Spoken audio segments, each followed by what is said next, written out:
Okay, I am back. So the second portion is really our sales paper portion of this. And again, you've had this all along and we've been looking over this as we've gone along with the entire 4 weeks here.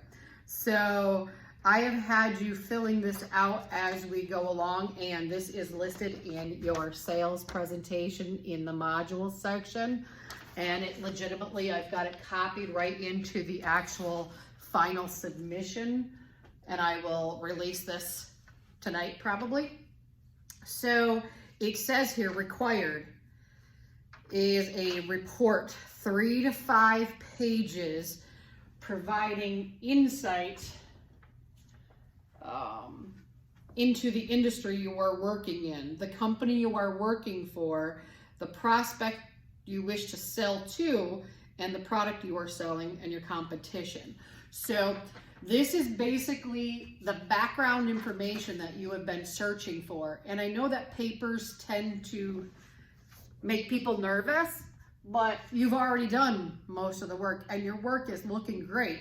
All we're doing really here is turning all these sections into a paper. So everything that we've really conducted, the 2 or 3 paragraphs that we've come up with for each section, all we're doing is really pulling them into a paper, an APA paper. So my papers, all business papers should be APA style. So I will, again, I think I released a template already to you guys, but I will also release to you a APA guideline section, just in case you're building it on Google yourself, what they are. Those tend to be APA guidelines are the fact that we have a cover sheet, or a title page is also called, where it just has a running head, your name, the title of your paper, and your affiliation, which means JBC or Marketing224. Then you have the body of your report. I've said very clearly it's only 3 to 5 pages. And I know for some of you that's hard because you tend to write a lot, so condensing it might be the problem, since we've written quite a bit here with our research on this entire section, all 2 or 3 sections of it here. So as we've gone along, I have put this information again right on this sales assignment, and I'll release all that. But you're only doing the body portion, you're only doing 3 to 5 pages. And at double space, which APA is double space Times New Roman 12-point font. Again, I'll put all that on Canvas for you. But at double spaced, you're looking at very little content. 3 pages is probably 9 paragraphs, 9, 10 paragraphs, and we've already done multiple sections here. So I want to walk through this really quickly.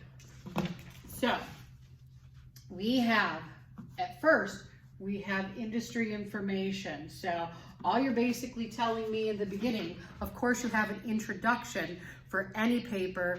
Again, you have your title or cover page. Then you have an introduction telling us what you're writing this report for. Tell us a little bit about the industry, the overall industry, not necessarily just your product. But again, if you're selling like a can of Pepsi, that would be the beverage industry, right? So tell me about the history of the industry. What size is the total industry? These are all things that you already did all as we went along.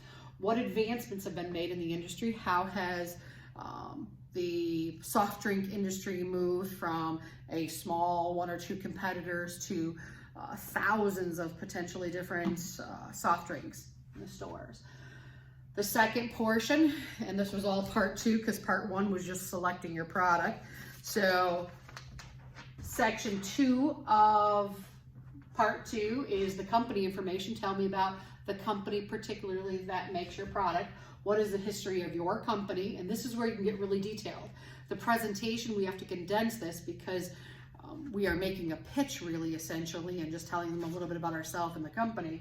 But here we can do a few paragraphs here of what the history of your company is, what major accomplishments have the company experienced in recent years, what's the size of the firm of your company in terms of, do you have 10 employees throughout the United States, or do you have hundreds of employees throughout the United States and internationally? What products or services does your firm offer in its line? lists several reasons why customers should buy from this firm. So again, we've already worked through most of these, but again, if you're selling a particular product, again, I choose to use PepsiCo because it's one I'm familiar with.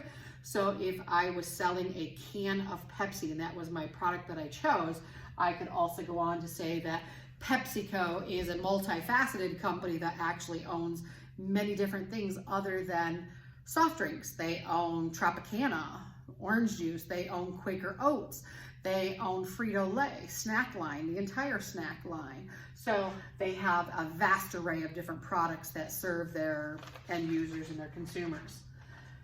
Then on to section 3, which is the prospect information. Remember, your prospect is who you're selling to. So your potential user on your side of it. So again, you're selling business to business, so your prospect would be the business that you're selling to. So what type of organization is it? Is it a manufacturer? Is it a wholesaler? Is it a retailer? How large is that firm? How long has it been in business? So you're basically giving the history here. What product lines does it sell? Again, if I was selling to PepsiCo, what kind of product lines do they sell? Who makes the buying decisions for your product or service at this firm? So who is it that is really that I'm going to need to sell to? If you remember Victor Antonio's video in this class about the putt-putt incident, he was bringing a putter and he was literally gearing his entire presentation to the potential buyer of his product. So that was very important. So what are the characteristics of the typical consumer? So this is your end user, the age, income, etc. What problems or need does the consumer have that related to your product? So is the product out of their price range? Do they have problems with income? What type of consumer problems might we have here? The fourth portion, which we worked on most recently, was our product service information. So this is about the actual product that you chose. So it give me the general information, sales. Have they been, is this a product that has really been introduced and blown up the market, or is this something that's had a slow, steady increase in popularity? Is this something that's on the way out? Where is it in the product life cycle, basically? And we talked about that in Marketing 121.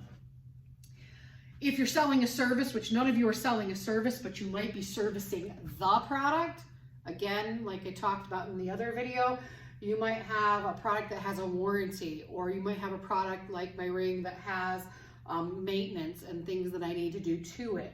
What type of services go with that product? That's all this is asking right here.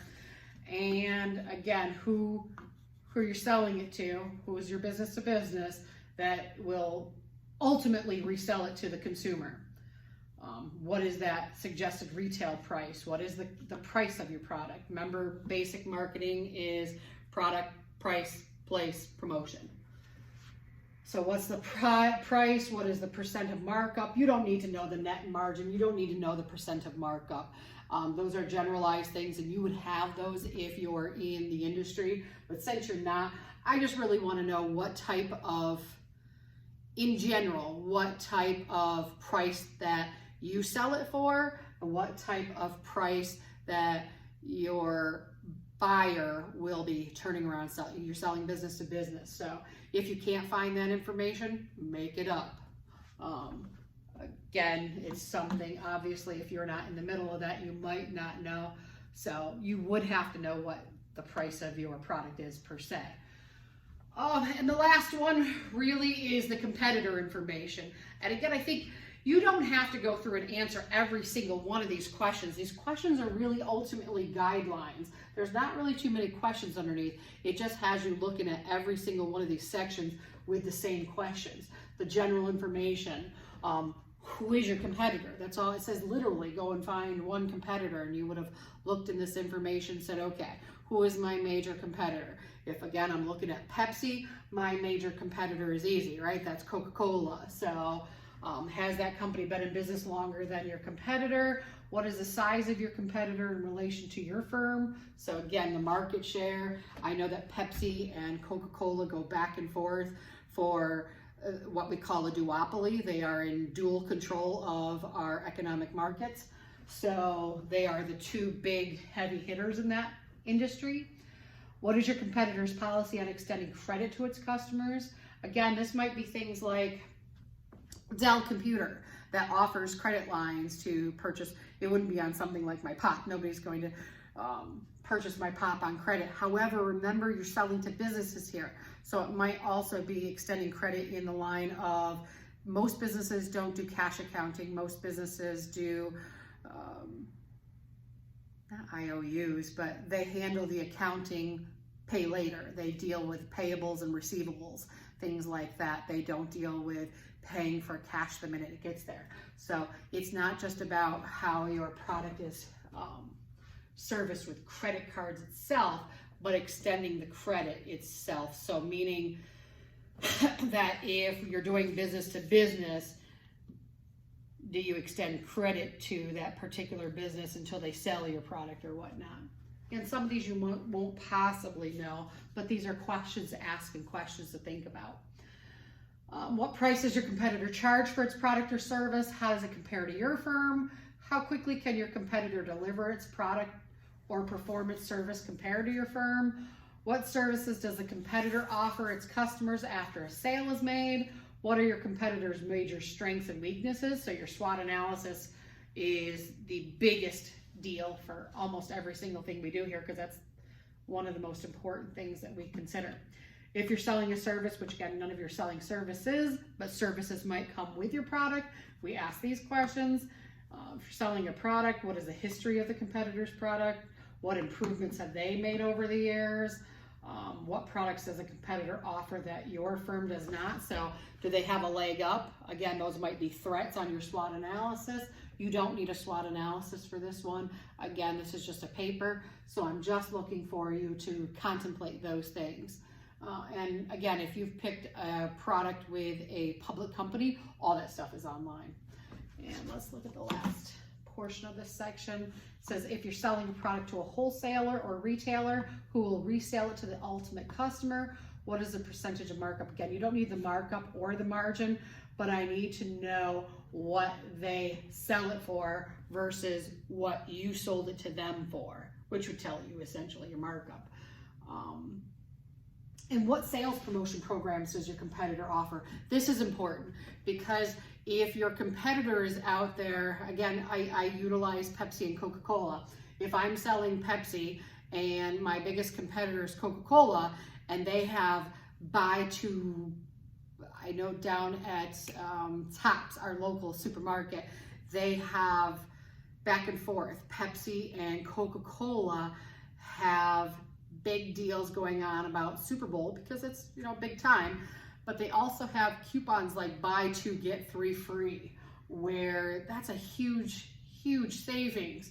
So if I know that my competitor has really good savings, that might sway my customers to go in that direction. So I would have to increase my own marketing to kind of compete with that good marketing. So that's probably the last portion. So again, all I really need you to do is to pull this information together that you've already completed into a paper.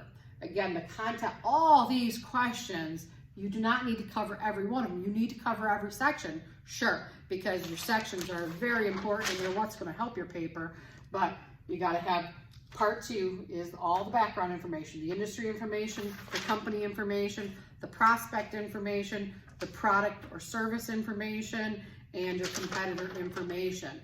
That should easily, without a doubt, get you at least, if you're touching on 50 to 75% of those questions, that should get you at least 5 or 6 pages of content. So I've only asked for 3 to 5, so condense it a little bit. Please don't give me a page and a half if I've asked you for 3 to 5 pages. 3 to 5 pages is content, not the cover page, not the actual reference page. So you'll need a reference. So let me be very clear. I will submit notes for APA to show you exactly what it looks like. I also have a template that shows you exactly what it looks like. Your cover page is very specific. Your content is literally just broken up into paragraphs. that have a first line indent. That just means that your first paragraph is indented 5 spaces. The only thing that's different is your reference page. It is called references, not bibliographies, and they are hanging indent. So I will cover that in your notes and show you exactly what that looks like. So let me know if there's any questions or comments, but that is your 2 last major projects, and that should really get you through the term. Thank you for being awesome students. Please let me know if you have any questions by emailing me, but Monday will be the paper is due, and Wednesday, the last day of class, you will have the presentations due. So there's nothing else other than the in-class activities and the discussion questions and homework. Your last week, obviously you won't have any homework. So tonight's class, Wednesday, you'll have homework due Monday, and Friday's class, you'll have homework due Monday. But next Monday and next Wednesday, you will obviously not have homework because those are the last 2 classes. So just wanted to go through these, your 2 big major projects. I wanted to touch base on them. So I have a video for the presentation portion, and then I have this video for the actual paper. So again, let me know if there's any questions. See you guys. Did I mention Happy New Year? And if you have any questions, let me know. Bye guys.